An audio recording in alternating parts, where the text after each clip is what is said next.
आज आपण इथे डिटर्मिनंट म्हणजे काय याबद्दल माहिती बघणार आहोत। या आधीच्या व्हिडिओमध्ये आपण linear equation in two variable यामधील सायमल्टेनियस इक्वेशन सॉल्व्ह करण्याच्या दोन मेथड बघितलेल्या आहेत।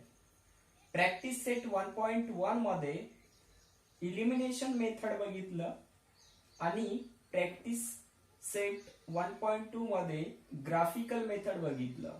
या दोन्ही मेथडनी सायमल्टेनियस इक्वेशन कशा प्रकारे सॉल्व्ह करतात ते आपण बघितलेले आहोत। आता आपण थर्ड मेथड जी आहे सायमल्टेनियस इक्वेशन सॉल्व्ह करण्याची ती आहे डिटर्मिनंट मेथड। त्यालाच क्रॅमर्स रूल असे सुद्धा म्हणतात। तर त्या मेथडनी सायमल्टेनियस इक्वेशन कशा प्रकारे सॉल्व्ह केलं जाते ते आपण या व्हिडिओमध्ये बघणार आहोत। त्याआधी आपण डिटर्मिनंट म्हणजे काय ते आपण बघूया। आता डिटर्मिनंट म्हणजे काय तर अशा प्रकारचं ए बी सी डी हे जे डिटर्मिनंटचं साइन आहे त्यामध्ये ए बी सी डी असे चार एलिमेंट लिहिलेले आहेत। तर या डिटर्मिनंट मध्ये दोन रोज आहेत, हे बघा, हा एक फर्स्ट रो आणि हे सेकंड रो। तसेच दोन कॉलम सुद्धा आहेत, हा फर्स्ट कॉलम आणि हा सेकंड कॉलम। तर अशा प्रकारच्या दोन रोज आडवे जे असतात त्याला रोज म्हणतात। हे दोन रोज आहेत आणि हे दोन कॉलम आहेत।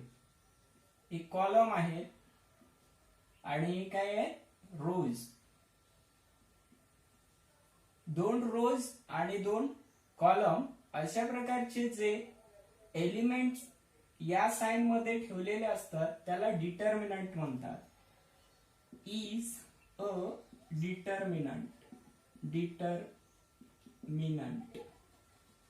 आता हे जे डिटर्मिनंट दिलेलं आहे या डिटर्मिनंटची डिग्री 2 होणार। का?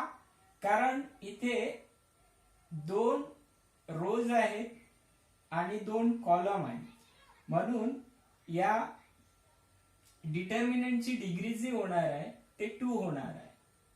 आता हे जे डिटर्मिनंट जो असतो तो कॅपिटल लेटरने डिनोट करतात।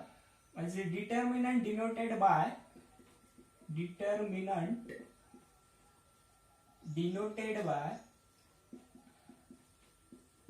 capital letters A, B, C, D and so on। अशा प्रकारे डिटर्मिनंट सॉल्व्ह केलं जाते।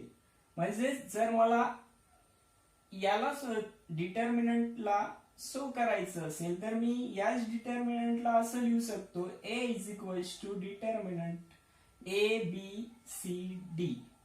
आता इथे जे एबीसीडी एलिमेंट घेतलेले आहेत तर इथं एबीसीडी हे काय असतात, हे रिअल नंबर्स असतात सर्व, ठीक आहे। आता या डिटर्मिनंटची जर तुम्हाला व्हॅल्यू काढायची असेल, सॉल्व्ह करायचं असेल तर कसं सॉल्व्ह करतात बघा। फर्स्ट प्रॉडक्ट यांचं आणि यांचं A into D minus C into B. म्हणजे याला जर सॉल्व्ह करायचं असेल तर तुम्हाला ए इंटू डी मायनस काय लिहावं लागेल मग बी into C.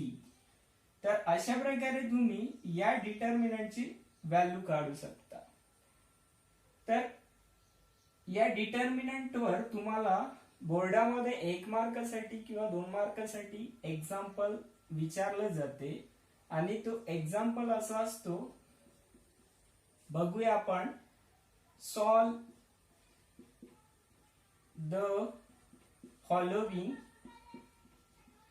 The following determinant. आणि तुम्हाला एखादा डिटर्मिनंट दिलेला असतो त्याच्यामध्ये, सपोज आपण n इज इक्वल टू -8 -5 6 -2 अशा प्रकारचं एक डिटर्मिनंट। आता याला सॉल्व्ह करायचं आहे, तुम्हाला काय करायचं आहे सॉल्व्ह। तर कशा प्रकारे करतात, सर्वात आधी हा डिटर्मिनंट लिहून घ्यायचं। डिटर्मिनंटचं नाव आहे n -8 -5 6 -2 इथे एलिमेंट कोणते पण राहू शकतात.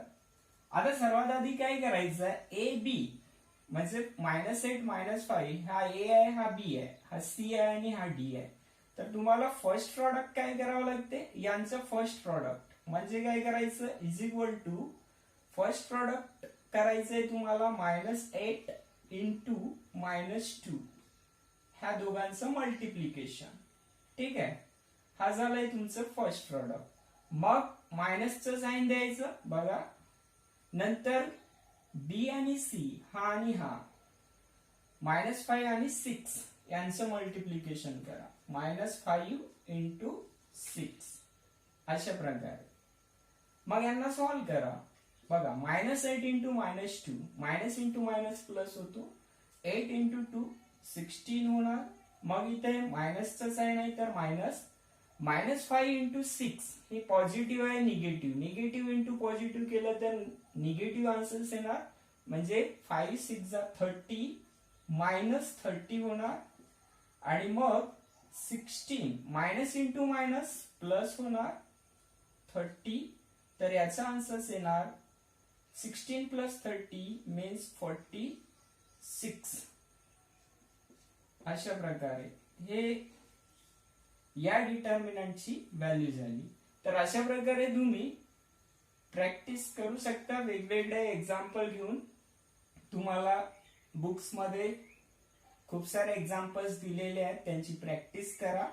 तर एकदम सोपं. काय लक्षात ठेवायचंय तुम्हाला, फर्स्ट प्रॉडक्ट यांचं करायचं आहे, मग मधामध्ये मायनसचं साइन ठेवायचं आहे, मग दुसरं प्रॉडक्ट यांचं आणि मग सॉल्व्ह करायचं. तर अशा प्रकारे तुम्हाला डिटर्मिनंट कशा प्रकारे असतो, त्यांचं सोल्युशन कशा प्रकारे सॉल्व्ह करतात ते बघितलं. आता आपण सायमल्टेनियस इक्वेशन डिटर्मिनंट मेथडनी सॉल्व्ह करूया. आता सायमल्टेनियस इक्वेशन जर तुम्हाला डिटर्मिनंट मेथडनी सॉल्व्ह करायचं असेल तर काय करायचंय, तुम्हाला दोन सायमल्टेनियस इक्वेशन लिहायचं आहे. डिटर्मिनंट मेथड, यालाच क्रॅमर्स रूल म्हणतात.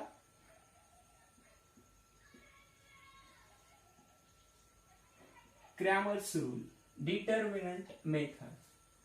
त्या डिटर्मिनंट मेथडनी सॉल्व्ह करताना काय करू, आपण दोन सायमल्टेनियस इक्वेशन सिलेक्ट करू. तर late a1x plus b1y is equal to c1 and a2x plus b2y is equal to c2. अशा प्रकारे दोन सायमल्टेनियस इक्वेशन घेतलं. मग हे दोन सायमल्टेनियस इक्वेशन घेतल्यानंतर तुम्हाला तीन व्हॅल्यू काढाव्या लागतात. सर्वात आधी डी म्हणजे डिटर्मिनंट. याच्यामध्ये काय होतोय, एक्स पहिल्या इक्वेशनचे कोएफिशियंट एक्स आणि वाय चे घ्यायचे. म्हणजे काय घ्यायचं, फर्स्ट रो मध्ये तुम्हाला a1 b1 फर्स्ट रो मध्ये, आणि सेकंड रो मध्ये सेकंड इक्वेशन मधलं एक्स आणि वाय चे कोएफिशियंट घ्यायचं. म्हणजे a2 आणि b2. हे झालंय डी. सर्वात आधी डी काढावं लागते. नंतर तुम्हाला काढावं लागते dx. आता dx घेताना काय करायचंय, x कोएफिशियंट आहे इथं, dx आहे तर x चे कोएफिशियंट नाही घ्यायचे. x च्या कोएफिशियंटच्या ऐवजी तुम्हाला c1 आणि c2 as a constant value आहेत त्या घ्यायच्या. आणि इकडे y चे कोएफिशियंट ठेवायचं b1 b2. हे बघा, म्हणजे dx काढायचा आहे तर x चे कोएफिशियंट घ्यायचे नाही, त्याऐवजी तुम्हाला c1 c2 ठेवायचं आहे, y चे ठेवायचे आहे b1 b2. आणि थर्ड व्हॅल्यू काढायची आहे तुम्हाला dy. आता dy लिहिलं मी तर काय करायचं, इथं y चे कोएफिशियंट नाही घ्यायचे. मग इथे x चे कोएफिशियंट राहणार, दोन्ही इक्वेशन मधले x चे कोएफिशियंट घ्यायचे पण y चे नाही घ्यायचे. मग y च्या ऐवजी काय घ्यायचं, c1 C2. तर अशा प्रकारे तुम्हाला 3 व्हॅल्यू काढायची आहेत. आधी डी काढायचं, नंतर dx काढायचं, नंतर dy घ्यायचं. नंतर तुम्हाला क्रॅमर्स रूलचा यूज करून by using Cramer's rule. Cramer's rule काय आहे? x is equal to dx upon d and y is equal to होतो dy अपॉन d. तर अशा प्रकारे तुम्हाला x आणि y ची व्हॅल्यू मिळेल. अशा प्रकारे कोणतेही दोन सायमल्टेनियस इक्वेशन दिलेले राहतील. तुम्हाला त्याच्यामध्ये सर्वात आधी या सिक्वेन्सनी अरेंजमेंट करायची आहे तुम्हाला. म्हणजे x प्लस y व्हेरिएबल ठेवायचं is equal to constant term उजवी बाजू ठेवायचं, इक्वलच्या त्या बाजूला ठेवायचे. तसंच दुसऱ्या इक्वेशनची पण अरेंजमेंट करायची. आणि सर्वात आधी डी घ्यायचं आहे. डी म्हणजे एक्स आणि वाय चे कोएफिशिएंट दोन्ही इक्वेशन मधलं. dx मध्ये x चे कोएफिशिएंट घ्यायचे नाही, त्याऐवजी कॉन्स्टंट ठेवायचं, y चे कोएफिशिएंट घ्यायचे. आणि dy मध्ये x चे घ्यायचे, y चे घ्यायचे नाही, त्याऐवजी तुम्हाला कॉन्स्टंट टर्म घ्यायचे आहेत C1 आणि C2. मग क्रॅमर्स रूलचा उपयोग करायचा आहे आणि x ची व्हॅल्यू होतो dx upon d and y ची व्हॅल्यू होते dy बाय d. तर अशा प्रकारे डिटर्मिनंट मेथडनी क्रॅमर्स रूलचा उपयोग करून तुम्हाला दोन सायमल्टेनियस इक्वेशन सॉल्व्ह करता येतात. आता आपण एखादा एक्झाम्पल बघूया. प्रॅक्टिस सेट 1.3 मधलं एखादा एक्झाम्पल बघूया. डिटर्मिनंट मेथडनी कशा प्रकारे सॉल्व्ह केलं जाते.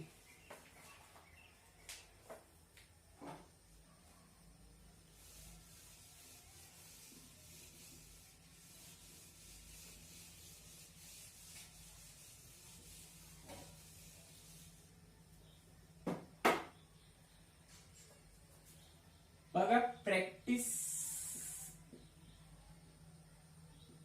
सेट 1.3 याच्यामध्ये क्वेश्चन नंबर 3 जो दिलेला आहे त्याच्यामध्ये solve the following simultaneous equation using Cramer's rule अशा प्रकारे दिलेला आहे. आपण त्याच्यातला पहिला एक्झाम्पल बघूया. पहिला एक्झाम्पल आहे 3x minus 4y is equal to 10 आणि दुसरा आहे 4x plus 3y is equal to 5.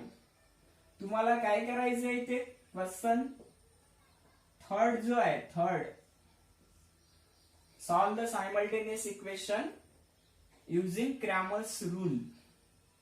तर अशा प्रकारचं जर तुम्हाला विचारलंय क्रॅमर्स रूलचा उपयोग करून तुम्हाला सायमल्टेनियस इक्वेशन सॉल्व्ह करा असं विचारलं तर सर्वात आधी काय करायचं आहे, पहिला इक्वेशन जो दिलेला आहे 3x minus 4y is equal to 10 याला इक्वेशन नंबर 1 द्या.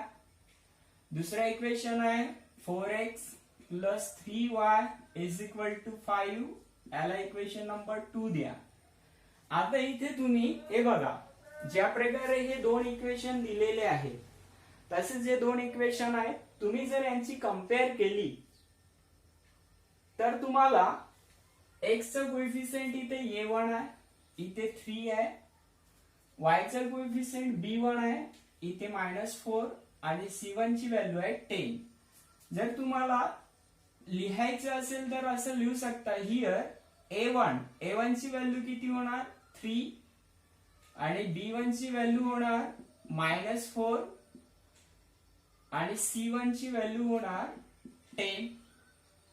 तशाच प्रकारे इक्वेशन 2 मधून तुम्हाला a2 b2 c2 हे बघा a2 b2 c2.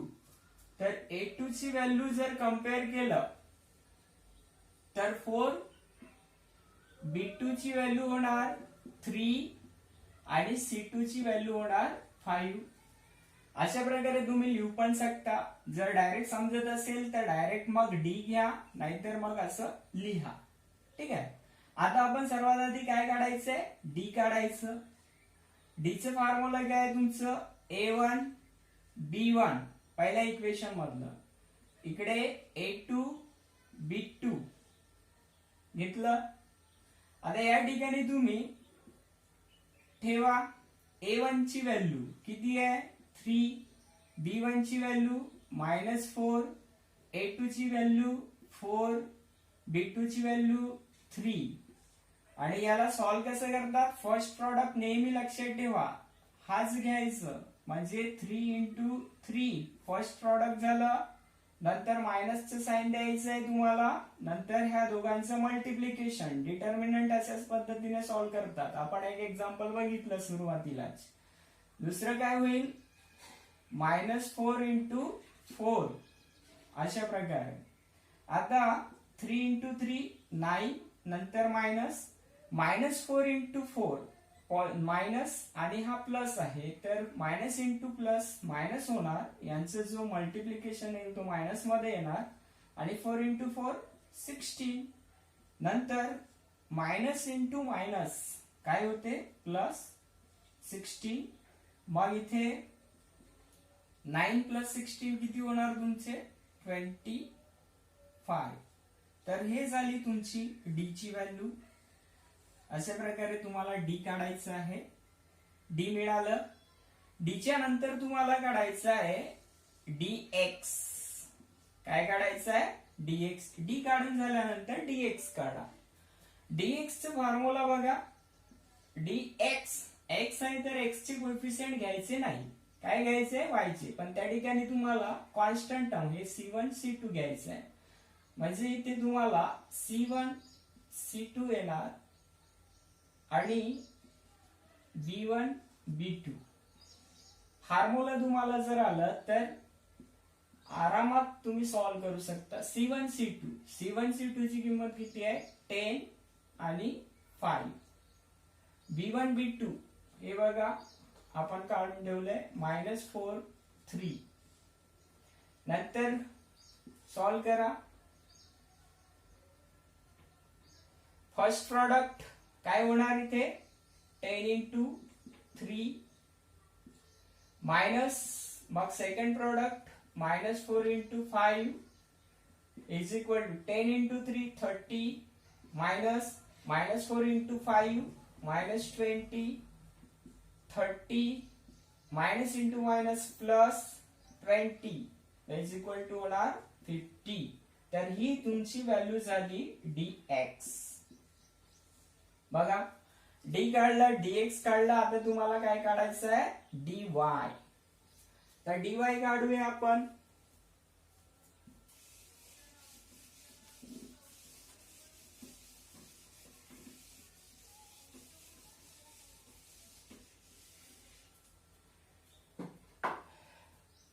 डी झालंय, dx झालंय. आता तुम्हाला थर्ड नंबरवर काढायचं आहे dy. dy चं फॉर्म्युला काय आहे तुमचं y आहे, तर y चं कोएफिशिएंट घ्यायचे नाही, म्हणजे B1 B2 नाही घ्यायचे. x चे घ्यायचे तुम्हाला, म्हणजे A1 A2 आणि इथे राहणार C1 C2. अशा प्रकारे dy ची value A1 A2 C1 C2. Value put करा. A1 A2 किती आहे 3 4. C1 C2 10 5. चला फर्स्ट प्रॉडक्ट घ्यायचंय तुम्हाला 3 into 5 minus second product 10 into 4 5 into 3 15 minus 10 into 4 40. आता 15 मायनस 40, 15 प्लस आहे 14 मायनस आहे. मोठी ही संख्या आहे. एक प्लस आणि एक मायनस राहिलं तर मायनस करायचं. मोठ्या व्हॅल्यू मधून छोटी व्हॅल्यू मायनस करायची आहे. 14 मधून आपण 15 जर मायनस केलं तर आपल्याला किती मिळणार 25. पण याच्यामध्ये साइन जो आहे मोठ्या व्हॅल्यूच आपल्याला साइन द्यायचं आहे, तर इथे येणार मायनस. तर dy ची व्हॅल्यू मिळणार आपल्याला अशा प्रकारे -25. तर सर्वात आधी आपण काय काढलंय, dx आणि dy. आता आपल्याला बाय युजिंग क्रॅमर्स रूल, आता आपण इथे क्रॅमर्स रूलचा उपयोग करू. क्रॅमर्स रूलचा उपयोग केल्यानंतर आपल्याला x इज इक्वल टू काय फॉर्म्युला होता, dx अपॉन d. x राहिला तर dx वर घ्यायचं, d खाली घ्यायचं. Therefore x is equal to dx ची व्हॅल्यू आपल्याकडे किती आहे 50 आणि d ची व्हॅल्यू आपल्याकडे किती मिळाली 25. तर therefore x is equal to 25 ने आपण 50 ला डिवाइड केलं तर किती येईल व्हॅल्यू 2. तर अशा प्रकारे आपल्याला मिळालं x ची व्हॅल्यू 2. तसेच प्रकारे तुम्हाला y पण काढायचं आहे. y चं फॉर्म्युला जसं x चं फॉर्म्युला dx अपॉन d झालं, तर y चं फॉर्म्युला काय होईल dy upon d. Therefore y is equals to dy ची व्हॅल्यू आपल्याला मिळाली -25 आणि d ची व्हॅल्यू मिळालेली आहे 25. तो therefore y is equals to 25 ने 25 ला डिवाइड केलं तर 1 होणार, पण हा मायनस आहे तर h ची व्हॅल्यू येणार -1. Therefore आपलं सोल्युशन जो होणार x, y is equal to काय होणार, x ची व्हॅल्यू 2 आणि y ची व्हॅल्यू -1 इज द सोल्युशन. हे बघा, अशा प्रकारे तुम्हाला सायमल्टेनियस इक्वेशन बाय डिटर्मिनंट मेथडनी किंवा क्रॅमर्स रूलचा उपयोग करून सॉल्व्ह करू शकता. काय नाही, सर्वात सोपं आहे. दिलेलं इक्वेशन या फॉर्म मध्ये लिहायचं, x व्हेरिएबल मग y व्हेरिएबल इक्वलचे साइन, नंतर तुम्हाला कॉन्स्टंट टर्म ठेवायची आहे. इथे ऑलरेडी तसं ठेवूनच दिलेलं आहे प्रॉब्लेम मध्ये. नंतर तुम्ही a1 b1 c1 a2 b2 c2 select करा, मग d काढायचं, dx काढायचं, dy काढायचं, नंतर क्रॅमर्स रूलचा उपयोग करायचं, x ची व्हॅल्यू आणि नंतर y ची व्हॅल्यू. तर अशा प्रकारे आपण पहिला प्रॉब्लेम बघितला. एवढं तुम्हाला समजलं असेल.